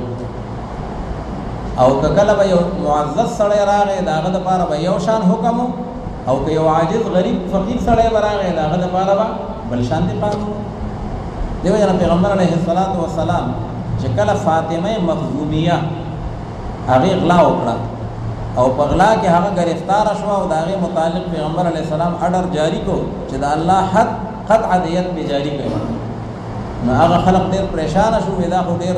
معزز قرانه ده او دا خو موږ پوزه به خړ شي. یره پیغمبر علیه السلام ته سفارش پکار دی په جسو پورته و چې کم از کم ارسو مالی جرمانه پکدي بل څه پکدي خو یو کم از کم لاس نه کټ کیږي. وی حضرت اسامه صاحب چې دی وی د خبره پیغمبر علیه السلام نه ورځي وی هغه ته سفارش کولی. حضرت اسامه صاحب کشر صحابي هغه ته وی رسول الله مبارک تدا معذرت پیش کړي چې رجیو زالات سے مکټ کوي او باقي قسم مالی تاوان پکدي یا جرمانه پکدي یا تعذير هغه. حضرت اسامه صاحب راغی د پیغمبر علیه السلام په مخ کې هغه سفارش پیش کړ. وی د پیغمبر علیه السلام چهره مبارک ته کسره راو د ډیر حسین او بیا یې فرمایل وی قسم بالله وی لو ان فاطمه بنت محمد صلی الله علیه وسلم سرقت لقطعت يدها. وی دا خو فاطمه مخزومیه ده ک بالفرض والمحال فاطمه قریشیه زما لور مبارک هغه نه دا حرکت شو دغلا د بداغه لا سم کټکو. او بیا یې فرمایل چې بنی اسرائیل ولې غرق شو بنی اسرائیل ولې تباہ او برباد شو او الله تعالی هغه ملعون کړل. وې ځکه چې باغی کې به یو معزز سړی هغه بغلا وکړه یا هغه غلط حرکت وکړو نو ترکوه هغه به پرې خو د پیسو باندې او که یو کمزوري سړی به حرکت وکړو نو به اقام علیه الحد هغه باندې به حد جاری. نو الله رب العالمین دیو د الله حکمونه بدلول د تورات او د انجیل هغه کې به تحریف کو. نو الله تعالی او ته دا تحریف مکوي صفا صفا واضح د ما حکمونه هغه د ما بندگانو ته ورسوي. نو الله تعالی ورته وی ولا تشتروا بیااتی او ما خلی تاسو په مقابله د آیاتونو زما کې بیااتی نه بکتمان آیاتی چې زما آیاتونه پټوي یا به تحریفها وتغییرها باغی کې تحریف کوي او باغی کې تغییر او بدلون کوي. ثمنا قلیلا هغه پیسو لګولرا دا مطلب نه دی چې لګي پیسې هغه په ماخ دی او کډيري بیا کې خیر دی. دا ټول دنیا چې د خپل متاع الدنیا قلیل دا ټول دنیا د الله تعالی د یو آیت د یو حرف په مقابله کې دا قلیل دی. نه به لک مال اخیستې شي او نه به ډیر مال اخیستې شي. اوس یو مسله ده د دې آیت نه خدا معلومه شوه چې کڅوک د الله تعالی د کتاب حکمونه بدلی باقي کې تغییر کوي او د پیسو په بنیاد او د رشوت په بنیاد دا حرام دی او دا ناجائز دی او دا سبب د لعنت دی. او که یو سړی احکام د قران پاک نه بدلی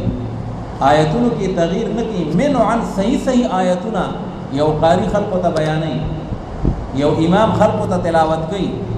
یو مدرس خلق ته چې کوم هغه د قران پاک هغه درس ورکوي او بیا باغی باندې اجرت تنخواه پیسې اخلي دا یجوز کلا یجوز. دغه کومه مسلې جدا شي. یو دا چې کله د آیتونو کې تغییر کوي هغه حرام او ناجایز دی. یو دا چې آیتونه خو صحیح بیانې هو تنخواه په اخلي اجرت په اخلي نو دې جواشتا او کنيشتا. مفسرین فرمایي وې دا دویمه مسله وې دا د آیت دا د مصداق نه دی. البته دا مسله بخبل محل غور دی چې آیا دا یجوز کلا یجوز. نو امام مالک امام احمد او امام شافعی رحمهم الله هغه وی يجوز یو سړی مؤذن دی یو سړی چې کوم دی مدرس دی د امام دی د قاری دی د مدرس دی او د دین په دغه ټولو چې کوم دی شعبو باندې تنخواه اخلي هغه وی دا اجازه شته ځکه حرمت خو هغه ځای کې وو چې کله بدلون یې کوي او دا خو دې بدلون نه کوي نه کتمان کوي نه تحریف کوي او امام ابو حنیفه رحمه الله داغه فتوا دا چې لا يجوز چې کده صحیح قران بیانې نو هم په دې تنخواه نه اخلي دغه د پیغمبرانو وظیفه چې موږ قران پاک ګورو نو قل لا اسالکم علیه اجرا بار دا دي چې زه به خپل مهنت او تبلیغ او په خپل تدریس باندې مزدوری نه غواړم ان اجری الا علی الله زما مزدوری هغه الله رب العالمین به مال راکړي امام ابو حنیفه رحمت الله علیه لا یجوز خو متأخرین احناف صاحب هدایه او بیا نور شامی او نور متأخرین حضرات هغه فتوا داسې ورکړه لکه څنګه چې ائمه ثلاثه ورکړي دا چې په امامتۍ باندې په تدریس باندې او په اذان باندې په دې ټول باندې انسان تنخواه اخیستی شي او هغه داغي بنیاد داو چې د امام ابو حنیفه رحمت الله علیه په دور کې او په اوایلو کې اسلامی خلافت قائم و نو مدرسین او تا مؤذنین او تا خطبا او تا ائمه او تا هغه ته تنخواه اسلامی حکومت ورکوله بیا چې هغه حکومت او خلافت کمزور شو نو کومه عوام هم دې له تنخواه نه ورکو او بل طرف ته حکومت او دا مدرسې ختمه هغه وې دا جماعتونه کمزوري کوي نو نتیجه به صحیح قاریان صاحبان علما مدرسین هغه هم د خپل ضرورت لپاره هغه به خلاص په وਹੀ نو د قران پاک دا ټول نظام دا به متاثر شي او دا غي دا تدریس او دا امامت او دا ټول د بچو دا تعلیم دا به متاثر شي او دا ډیر زیات هغه نقصان دی نو دیو جن متأخرین احناف نو موجوده وخت کې فتوا د سلور واړو امامانو په دی دا چې او په دی باندې تنخواه اخیستل مدرس لپاره خطیب لپاره امام لپاره اړه اخلي تنخواه اخلي اجرت اخلي مشاهره اخلي نو دا جایز البته کسو قران پاک لولي د ایصال ثواب لپاره چیرې دې مړی ته یا دې ژوندۍ ته هغه ته ثواب ورسي او یا پر رمضان شریف کې یو حافظ قران هغه چې کوم دی قران شریف لولي او داغه ختم کړي نو په دې باندې اجرت دا اوسم ناجایز دی داغه هغه ځړه فتوا ده ځکه وې دا د ضرورت د دین نه لدی هغه وخت د ضرورت د دین دی هغه بشي نو نقصان کیږي او ایصال ثواب کو نشي نو بس دې کې سړي ځان خپل عمل کو کنه دا ضرورت د دین نه لدی خو البته هغه کې بیا فقها فرق کړی دی چې یو د اجرت یو د تبرع اجرت دې ته وي چې باغی کې د طرفین نه تعین وشي ختم در لګون پر رمضان کې یا د مړي لپاره خودونه پیسې براکای او هغه ختم را لوکا او دونه پیسې بدر کو نو دا اجرت دی نو دا ناجایز دی او یو د تبرع یو سړي کو اجرت کو انما الاعمال بالنیات هغه هو عمل کو د الله لپاره چې دې مړي ته خیر ورسي یا د خلق سنت ادا شي او هغه خلق په خپل دغه اکرام کوي دغه تبرع کوي یا ول جوړ راوړي یا ول پیسې ورکي او یا نور دغه چې کوم اکرام کوي زموږ فقها وي اجرت لا يجوز او تبرع اکرام لا يجوز او دې مثال دا څه دی حضور نبی کریم صلی الله علیه وسلم نه پوښتنه وشوه ویجی زمونږ چې کوم دی غیان دي او ګډان دي نو بعد وخت خلک راشي مونږ ته وی دا خپل غوې یا دا خپل ګډ راغی سیرلې راغی او چې زمونږه ساروی پاګې باندې مال شي نو چې مونږ نه بوزي نو کومه پاګه شرط لګو چې دونه پیسې به بیا راغی غړي خلک پیلوي نو پیغمبر علی السلام ته دا اجازه شته او نشته پیغمبر علی السلام ویلا حرام دي لکه دا هغه پلیت او بو دا غي تاسو اجرت اخلي او بیا بل صاحب راغی ویجی حضور یو سړی راشي ودا سیرلې راکې مونږه بوزو چې را مونږه بیزي هغه مال شي مونږ دی والا بویزه چې هغه واپس راشي نو چې را رواني نو ځان سره چا په بوتل کې وړي راغستي چا ځان سره چې کوم دی بل یو شی راخستي مونږ له یو تحفه راخستي نو جایز دی او کنه پیغمبر علیه السلام وی جایز نو دینه معلومه شوه چې اجرت لا يجوز تبرع او اکرام او ما او تا او چې چاله الله تعالی عقل ورکړي او په سر کې عقل وي اوس نه هغه به دې پوهېږي چې په اجرت او په تبرع کې څه فرق دی. یو سړي ته قرضه ورکړه 1,00,000 روپۍ ورته وایي ګوره بیا چې مال راکړې نو مال به 1,10,000 روپۍ راکړې. کار خبره د سود دی ربا ده او لا یجوز. یو سړي ته 1,00,000 روپۍ ورکړې د خدای د رضا لپاره او مال بیا 1,00,000 روپۍ راکړې. دغه سړي ته حکم داده چې د انساني شرافت تقاضا ده چې کله ته ورکې نو خیر دی 1,000 روپۍ یا 2,000 روپۍ دا ورپسې اسې ورکړه خو بغیر د اشتراط نه شرط پکې نه او په خپل خوښه باندې یو انسان اضافه ورکړي نو بیا دا اکرام دی نو د هغې بیا اجازت شته. نو لهذا که څوک د ایصال ثواب په ختم باندې یا د رمضان شریف په ختم باندې په هغې باندې اجرت اخلي نو هغه لا یجوزو او که اکرام څوک کوي نو بیا هغه یجوزو. په بل چا په نیتونو باندې حمله نه ده پکار. هر سړي د خپل ځان محاسبه پکار ده چې زه هم ته غلطه کوې او ته ما ته وایې ته غلطه کوې نو دې ته ضرورت نشته. ما له پکار دي د خپل ځان او د خپل زړه د هغې ماحول هغه په خپله معلوم کوم چې زه دا کار څه لپاره کوم خدای د رضا لپاره یې کوم او که نه د دنیوي مفادو لپاره او د دنیوي لالچ لپاره یې کوم. نو الله رب العالمین دا آیت مبارکه فرمایي چې ولا تشتروا بآیاتی ثمنا قلیلا وإیاي فاتقون او خاص زمانه پس تاسو ویریږئ. دا فرهبون او فتقون دواړه په اصل کې دي فرهبوني او فتقوني خو د تخفیف دپاره یا حذف شوې ده او اکتفا په کسرې د ما قبل باندې شوې ده. ولا تلبسوا الحق بالباطل او مګډ وډ کوئ تاسو حق د باطل سره وتكتموا الحق یعنی ولا تكتموا الحق دا لا لاندې ده او مپټوي تاسو حق لرا وانتم تعلمون یعنی وانتم تعلمون انه حق خپې پوهیږئ چې دا حق دی او بیا یې پټوئ نو الله تعالی دا کار مه کوئ. نو دې یهودو نصاراو هغې به داسې کوو د هغې علماو چې هغې به چې کوم دی بعضې خبرې چې به کوم کې به دوی مالي تاوان نه نو د هغې به اظهار کوو او چې کوم ځای کې پوهېدل چې یاره مونږ ته د دې مالي تاوان دی نو بیا یې په هغه ځای کې د هغې اظهار نه کوو. نو الله تعالی فرمایي حق او باطل سره ګډوډ کوئ مه. بعضې وخت یو سړی چا نه تپوس وکړي هلکه دا فلانکۍ خبره داسې وه یا یو عالم ته وایي دا فلانکۍ مسله نو دې داسې ګول مول جواب ورکړي چې هغه انسان اړو به دې پته پوهېلی شي چې یاره ها که نه بس هغه خبره خلک په بوسو کې وګورلی. نو الله تعالی وی داسې کار مه کوئ چې کومه خبره هغه واضحه بیانوئ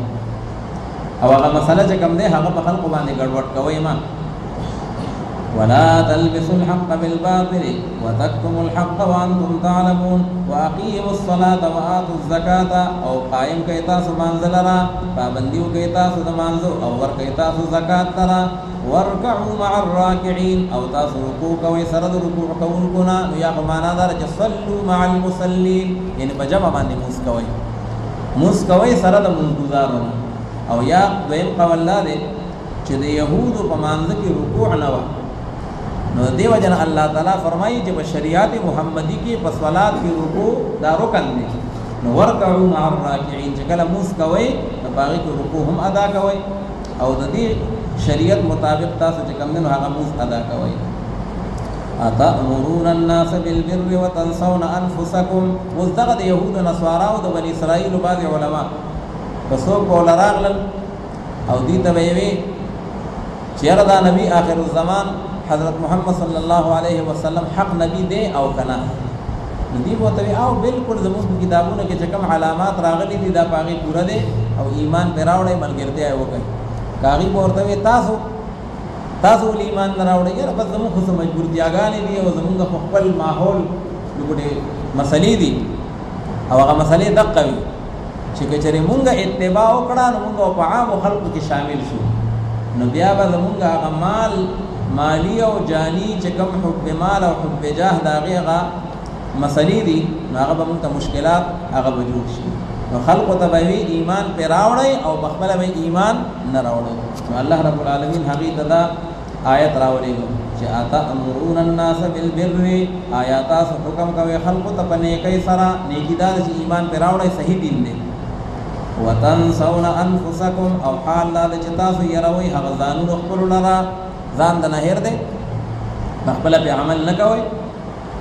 نو دینه معلومه شو چې یو انسان بل ته د نیکی اډر کوي نو پکار دي چې لاول دې په خپل پاغي باندې عامل وي نو چې کله دې هغه عمل د ځان نه شروع کی د خپل کور نه آغاز وکي نو هغه بیا نافع وي او که په خپل به عمل نه کوي او خپل کور هغه برابر نه دی او دې نور خلقو ته د نیکی تبلیغ او داغي وینا کوي نو هغه وینا به بیا مؤثر نه او هغه به کم دی هغه به اثر انداز نه اوس بظاهر د دې آیت نه دا معلومیږي چې کم سړی داغه عمل ټیک نه دی او عمل کمزور دی نو ګینه دې بچا ته بل چا ته وعظ او نصيحت نه کوي نو علما مفسرین مسله دا څنګه ده دواړو کې لږ فرق دا دی قران حکیم دا مطالبه کوي چې دا واعظ چې دی دا دې به عمل نه او دا مطالبه نه کوي چې دا به عمل چې دی دې وعظ نه کوي دواړو مسلو کې ډېر فرق دی دا واعظ چې دی نو دا دې به عمل نه دې دلاول خپل عمل ټیک کی دې لپاره چې په خلق باندې اثر وکړي وی ان چې از دل خیزت بر دل ریزت چې کومه خبره د ځلنه اوچتي نو هغه بیا په ځل باندې ګرځي موږ او تاسو بلا تقریرونه کو اهل الله چې یو خبره وکړي نو بس هغه سره ماحول داسې جوړ شي سره په یو ټکی سره حضرت مولانا رشید احمد گنگوہی رحمه الله قطب الارشاد یو ځل خلق ورته ډیر زیات وی داغه معمول دا چې هغه به تقریر نکو اسی درس به کو خدا سے روایتی تقریر نو خلق ډیر مجبور که شاګردانو وی حضرت مریدانو تراغون شو وی جی نن ته توعظ او نصیحت وکړه ډیر درخواستونه راغلل وی ټیکتا منبر ته وخو او په منبر باندې هغه وی الله هغه یو پیر الله ویل داسې چې ټوله مجمع بجړا شو داسې په عجیب مؤثر انداز کې هغه د الله پاک غنوم واخیستو نو حضرت منبر نخکه تراغو شبس واعظ کړه خلق ته وی موږ خلا پته مې هغه د واعظ مقصد دای ندی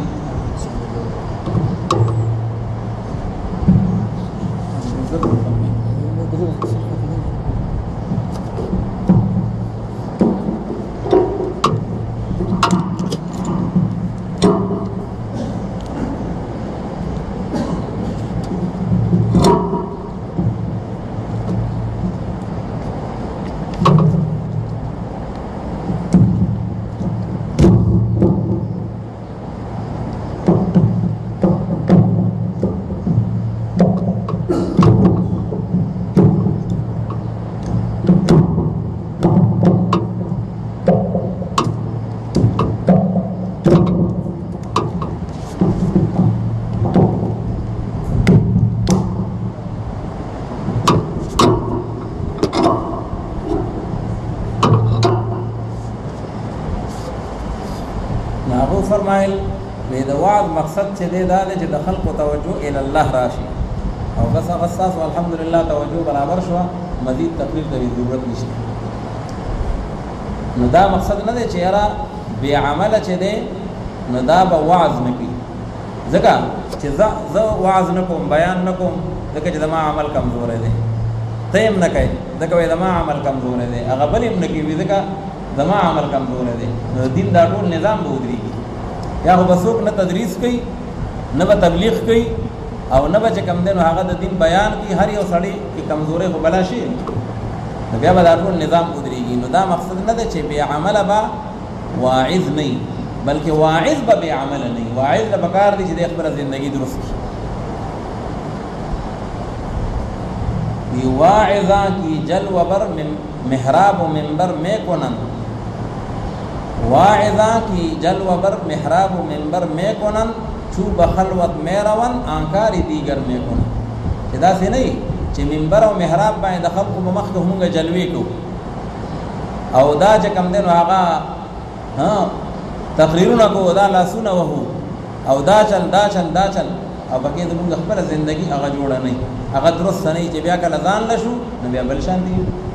نه بلکې چې زمونږه هغه خلوت چې هغه د جلوت نه هم ډیر اعلی دغه قران حکیم مطالبه کوي الله تعالی فرمایي اتامرون الناس بالبر وتنسون انفسکم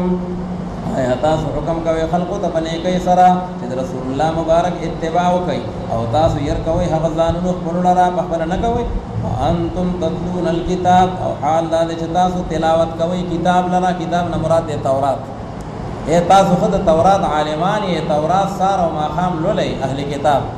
او په تورات کې د عالم به عمل چې کوم حشر دی هغه تاسو خبرې ده لې چې دا عالم به عمل حدیث شریف کې راځي نبی کریم صلی الله علیه وسلم فرمایي چې دا به عمل عالم به الله تعالی په آخرت کې راګیر او داسي او زیت به په جهنم کې ورسي چې هغه ته جب الحزن د غمونو کوی نو په جهنم کې به هغه زیت راکاږي او داسې عذاب به ولور کې چې هغه به الله تعالی اچاله داسې عذاب دی ورکړي نو دا عالمان به عمل دا به الله تعالی ته فریاد وکړي چې یا الله تا خو مال داسې سزا راکړه چې هغه ته د جاهلانو لا د انپړو خلکو نه دا ورکړي او زه ملایم او عالم ما مال ډېره سخته سزا راکړه وی الله تعالی به دو فرمایي چې او کنه هل يستوي الذين يعلمون والذين لا يعلمون ان دنیا کې هم هدایتونه وایو کنه چې عالم او جاهل سره برابر نه دي موږ په ځان د پاره وایو چې را جاهل زموږ سره برابر نه دي الله تعالی وی ټیک ده کنه عالم او جاهل سره برابر نه دي دلته برابر نه دي خو بیا تم برابر نه دي داغه انجام هغه ډیر خطرناک دی الله رب العالمین دې موږ تاسو ټول ته د قران په نور سره او د قران په برکت سره موږ تاسو باندې پردا فروشي کو فرمایي اتأمرون الناس بالبر وتنسون انفسكم وانتم تتلون الكتاب او حال لا چې تاسو تلاوت کوي کتاب لرا او کتاب خلولای باغی کې انجام معلوم دی افلا تعقلون یعنی افلا تعقلون سوء فعلكم ایتا سره د خپل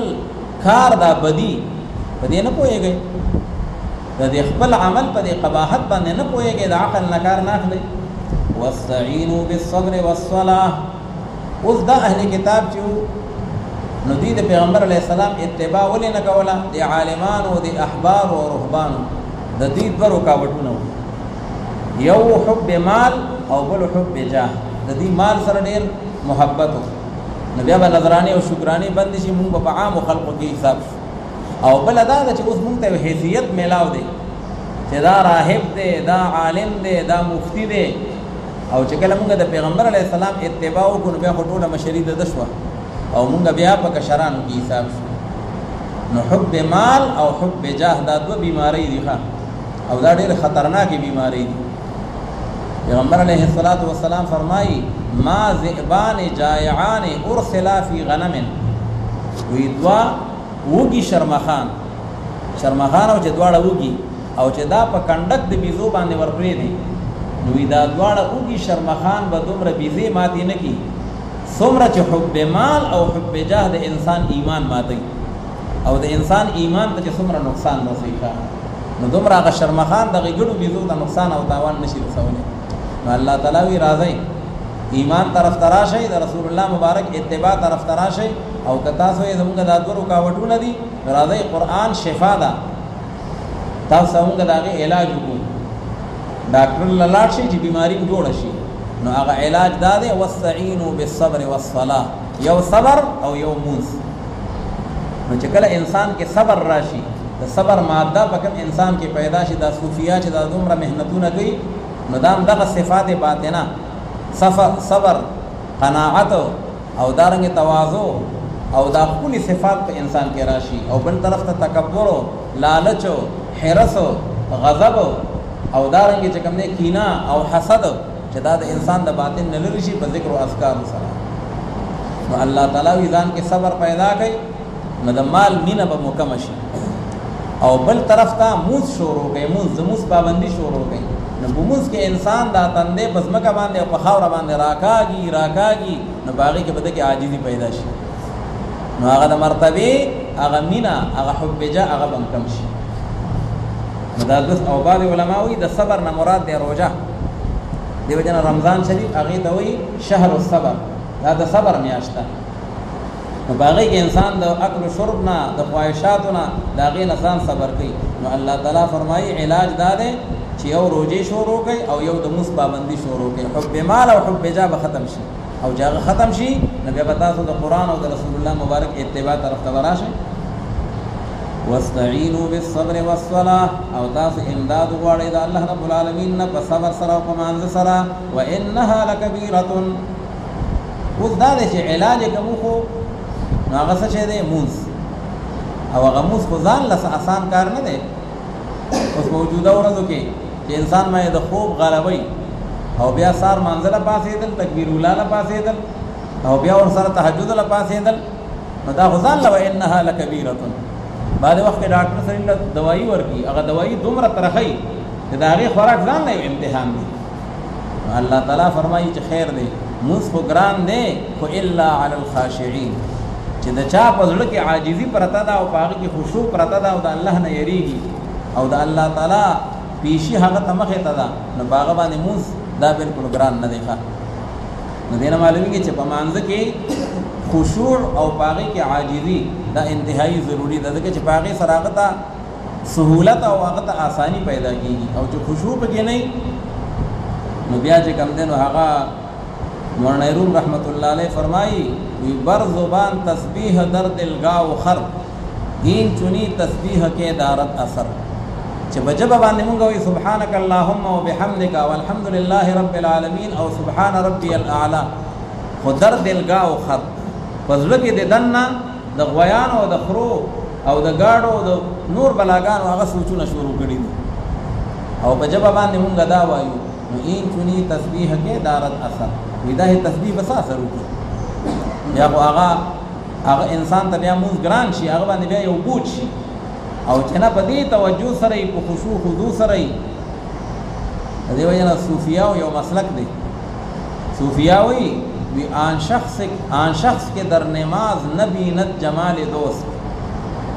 آن شخص کے در نماز نہ بیند جمال دوست فتوا حمید ہم کہ نمازش قضا کند.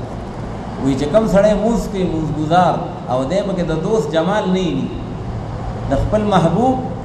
د هغه سره چې کوم دی نو هغه یعنی تعلق برابر نه دی. ان تعبد الله كأنك تراه فإن لم تكن تراه فإنه يراك، هغه حیثیت نه دی. نو فتوا حمید هم وی زموږ د صوفیانو فتوا خدا ده چې نمازش قضا کند، دې دې مونځ بیا وکړي، مونځ نه دی شوی. صوفیاوی خشوع داسې رکن دی لکه رکوع چې رکن دی یا سجده چې رکن دی. نو چا نه چې رکوع سجده پاتې شو نه د هغه مونځ ونه شو، نو چا نه چې خشوع پاتې شو نه د هغه مونځ ونه شو. خو مفتیان حضرات چې کوم زمونږ د شریعت دي او د ظاهر دي هغه وایي چې نه خشوع چې کومه ده نو دا روح خو دی، د مانځه روح دی، خو دومره ده که خشوع په دغه معنا سره وه چې دوی الله اکبر او دغه وخت کې توجه الله ته برابر ده. وروستو بیا کمزوری دی انسان په یوه په اما په کاما لاړ، خو دا ده چې وي الله اکبر تحریمه وخت کې الله ته توجه برابر کړې وه نو خیر دی مونځ دې وشو. ځکه که مونږ ورته وایو د صوفیانو د مسلک مطابق چې ونه شو وي بیا دې وکړي، نو چې بیا یې کړي نو بیا به یې څنګه کړي؟ بیا به یې هغه شان کړي که دی خو جوړ نه دی که نه، نو چې ته بیا ونه شو نو بیا به یې هغه شان کړي. نو دا خو الا ولداره او تسلسل، یا به دور لازم شي او یا به تسلسل لازم شي. نو مفتیان حضرات وي مونځ دې وشو، خو په دې کې شک نشته چې بغیر د خشوع نه په دې باندې هغه ثمرات نه مرتب کېږي کم ثمرات چې په مانځه باندې دي. حضور نبی کریم صلی الله علیه وسلم بارک راضی کان النبی صلی الله علیه وسلم اذا حزبه امر بادر الى الصلاه، پیغمبر علیه الصلاۃ والسلام چې کله به یو کار غم به راغی یو تکلیف به ورته مخې ته راغی فوراً مانځه نیت به یې وتړه. واستعینوا بالصبر والصلاه. حضرت عبداللہ ابن عباس رضی اللہ تعالیٰ عنہما سفر کے روانو او دا غرور دے حضرت قسم رضی اللہ تعالیٰ عنہ او دا غ مبارک صحابی دے حضرت قسم چې د قبر په روس کې دی دا د تبلیغ د پاره او د جهاد فی سبیل الله د پاره روس ته تللی و. نو په روس کې بیا د هغه قبر دی او هغه هلته وفات شو. عبدالله ابن عباس صاحب ته سفر کې پته ولګېدله چې رور مې هغه ځای کې وفات شو. د لارې نه یو سایډ ته شو او 2 رکعته مونځ یې وکړو او بیا یې وفرمایل چې واستعینوا بالصبر والصلاه، مونږ هغه کار وکړو چې کوم الله مونږ ته حکم کړی دی، بس صبر به کوو او یې په مونځ باندې به امداد غواړو. اللہ تعالیٰ فرمائی وَإِنَّهَا لَكَبِيرَةٌ إِلَّا عَلَى الْخَاشِعِينَ او په تحقیق سره دا موسته ده خامخا دا ډیر ګران ده لَكَبِيرَةٌ إِلَى لَثَقِيلَةٌ دا ډیر بوج والا ده لیکن نه ده ګران په هغه خلق باندې چې هغه عاجزي کوونکي دي دا غي په دغه کې خشوع ده دا خاشعين سوق دي الذين يظنون انهم ملاقو ربهم دا هغه کسان دي چې دوی دا یقین کوي یظنون معنا یوقنون دا ځل خو ویل کی ګمان تا او د آخرت په باب کې ګمان کافی نه دی